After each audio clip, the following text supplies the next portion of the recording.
Николай Андреевич, дорогие участники сегодняшнего столь замечательного события. Для меня большая честь сегодня от имени Северо-Восточного федерального университета поздравить Николая Андреевича с столь высокой наградой.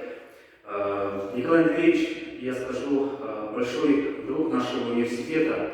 Больше 20 лет он уже очень плодотворно сотрудничает с нашей кафедрой восточных языков и страноведения. Я думаю, Николай Андреевич – это тот человек, благодаря которому у нас в Якутии японский язык изучается в стенах нашего университета.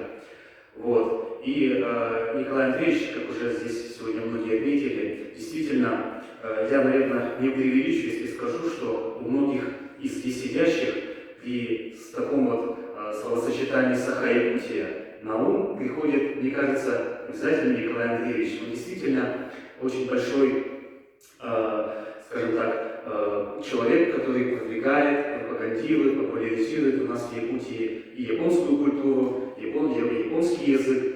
Это очень здорово. И я вот Николая Андреевича от себя хочу добавить, знаю со студенческой скамьи.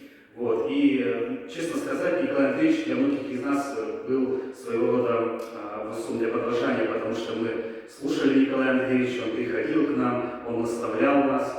Вот. И было очень интересно слушать его выступления, как он рассказывал. Мы были очень воодушевлены его блестящей карьерой и дипломат. И сейчас Николай Андреевич возглавляет замечательную организацию народной дипломатии, можно сказать, один из самых ярких лиц у нас в Якутии. Вот. И мне хотелось бы, пользуясь столь замечательным моментом, вручить благодарственное письмо от имени ректора нашего Северо-Восточного федерального университета, где вот наш ректор выражает благодарность за многолетнее сотрудничество и бесценный вклад в развитие японистики и преподавания японского языка в Республике Саха-Якутия.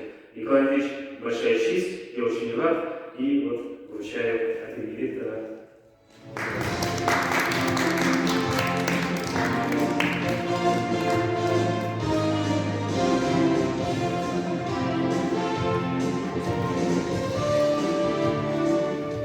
Буквально пару слов скажу. Николай Андреевич ведет замечательный блог. Мы тоже все за этим блогом следим, мы на него подписаны. Очень интересно Николай Андреевич рассказывает и о японской культуре, о японской жизни. Вот поэтому я вот хотел также сказать большое спасибо Николаю Андреевичу за то, что он делает, за то, что он делал, за то, что он делает и продолжает делать. Крепкого вам здоровья, Николай Андреевич, вам, вашим близким и всем. Спасибо.